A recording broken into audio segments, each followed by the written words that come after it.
Makarap ka, Mac. Kasi sa dami namin ang hinahawakan iba't ibang kaso. Alam niyo ba, minsan meron akong hinawakang kaso sa isang teenager. Alam niyo ba bakit? Kasi muntik na siya magpatiwakal. Alam niyo ginawa ng teenager? Ang ginawa niya, dinikdik niya yung Christmas light ng kanilang kapitbahay tapos sa kanyang ideya. Tapos ngayon, eto. Ewan ko ba naman, etong kliyente naman niya, napakayaman niya. Batang-bata, ang daming pinamana sa kanya. Pag kinakausap mo, medyo parang hindi diretso yung pag-iisip.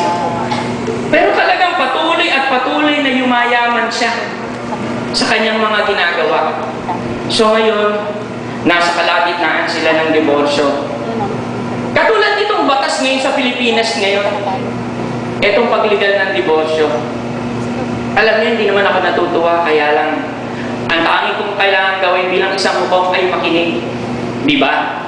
At napakarami ko ng napakinggang kaso. Minsan, sa dami ng kasong napakinggan ko, ang tanging ko na lang ginawa ay mag-isip. Kaya kadalasan, meron akong anak, dalawang anak kong lalaki, lumaki sila sa akin. Tuwing kasama ko na lang sila, ang tinitingnan nila, Daddy, ba't ka nag-iisip? Ano iniisip mo? Eh, hindi ko naman